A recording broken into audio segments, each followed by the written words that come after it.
ये बात ध्यान रखना, नहीं तुम शिव पुराण सुनने जाओ तो कहो हम तो शिव शंकर जी की कथा सुनने गए थे, अब राम जी से कोई मतलब नहीं, अब हम शंकर जी के हो गए, अब कृष्ण जी से कोई मतलब नहीं। कछु कछु लोग ऐसी मूर्खता की बातें करते रहते हैं। अरे भैया तुम राम के हुए ही नहीं हो, तुम कृष्ण के हुए ही नहीं, तुम शंकर जी के हुए ही नहीं हो। अगर सच में तुम समझ के हो जाते ना तो तुम्हारे लिए, तुम शंकर के होते तो राम कृष्ण तुम्हारे लिए अलग नहीं रहता, तुम राम के होते तो कृष्ण और शंकर तुम्हारे लिए अलग नहीं रहता, तुम अगर कृष्ण के होते तो राम और शंकर, अगर तुम शंकर के होते तो राम और कृष्ण तुम्हारे लिए अलग नहीं होता, तुम कृष्ण के होते तो राम शंकर तुम्हारे लिए अलग नहीं होता। सब के राम, सब में राम, जय श्री राम, अलग नहीं होता। सत्य तो एक ही है, वही सत्य से संसार प्रकट होता है और वही सत्य संसार को चलाने के लिए स्वयं भी प्रकट होता है। सबसे पहले सनातन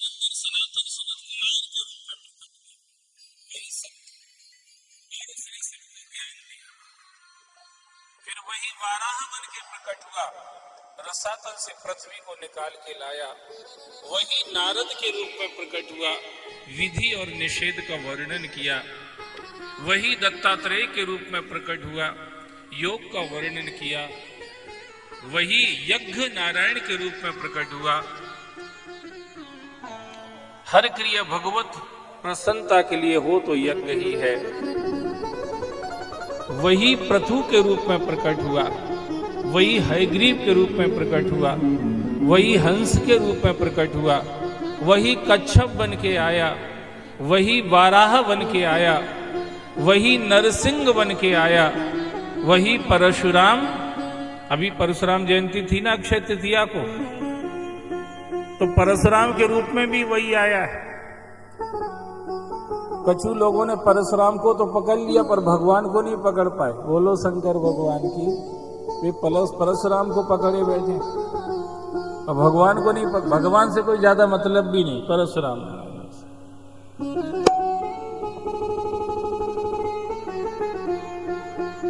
वही भगवान, वही सत्यवामन बन के आया, वही सत्य व्यास बन के आया, वही सत्य राम बन के आया, वही सत्य कृष्ण बन के आया, वही सत्य बुद्ध बन के आया, और वही सत्य इस कलयुग का अंत जब आएगा तब कल की रूप में आ जाएगा महाराज।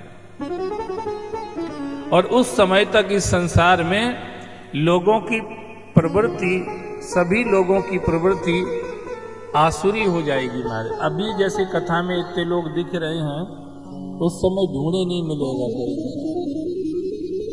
सब सारे के सारे ऐसी प्रवृत्ति के लिए उनको धर्म कर्म अच्छे ही नहीं लगेंगे, उनको सत्संग भजन अच्छे ही नहीं लगेंगे, उनको तो गलत काम ही प्रिय लगेंगे। ऐसे आसुरी प्रवृत्ति के लोग हो जाएंगे, तब भगवान का कल की अवतार होगा। विष्णु यश नामक ब्राह्मण के घर में भगवान का कल की अवतार होगा। घोड़े की सवारी करेंगे भगवान, हाथ में ऐसी तलवार होगी जिसमें दोनों तरफ धार होंगे, दुधारी तलवार होगी महाराज।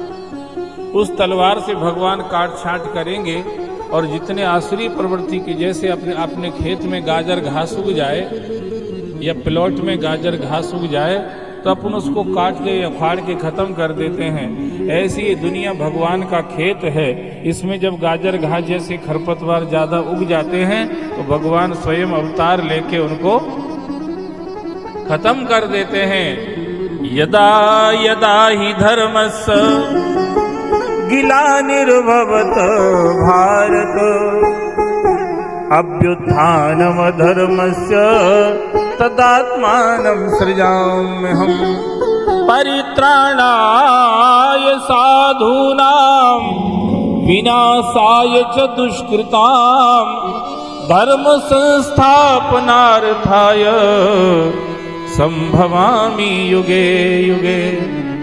भगवान जैसे किसान अपने खेत में जाता है, खरपतवार को उखाड़ देता है और फसल में पानी देता है, खाद देता है, दवाई ववाई डालता है,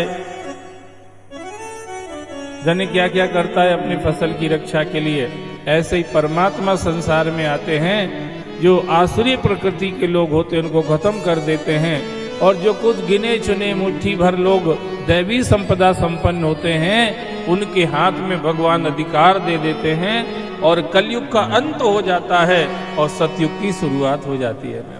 क्योंकि बचते ही वही लोग हैं जिनको धर्म अच्छा लगता है, जिनको तीर्थ व्रत अच्छे लगते हैं, जिनको मंदिर पूजा पाठ अच्छे लगते हैं, जिनको कथा सत्संग अच्छे लगते, बचते ही वही लोग हैं महाराज। बाकी सब खत्म हो जाते हैं। तो हर तरफ घंटा घड़ियाल की आवाज आती है, हर तरफ झांझ मजीरे की आवाज आती है, हर तरफ भगवान के नाम कीर्तन और गीतों की मधुर मधुर आवाज आती है, और पूरा संसार इतना सुखद हो जाता है। तब हम लोग कहते हैं कि सतयुग चल रहा है महाराज। अभी क्षिप्रा बिहार के इस प्रांगण में सतयुग चल रहा है महाराज। पूरे क्षिप्रा बिहार की तो नहीं कह सकते, हो सकता है कहीं ठेका भी होगा इसी बिहार में का, कोई क्या पता। पर ये जो प्रांगण जिसमें हम लोग बैठे हुए हैं, यहाँ का जो वातावरण है वो इस समय सतयुग का वातावरण है। क्योंकि हम सभी सत्य स्वरूप परमात्मा की कथा सुन रहे हैं, उसके भाव चिंतन में हैं, उसके स्मरण सिमरन ध्यान में हैं, उसके गीत गा रहे हैं, इसलिए यहाँ का वातावरण सतयुग जैसा है। तो भगवान जब जब आते हैं तो भगत लोग भी पीछे नहीं रहते, भगत लोग गाते हैं। भगत तो गा ही सकते हैं, भगवान आते हैं और भगत गाते हैं।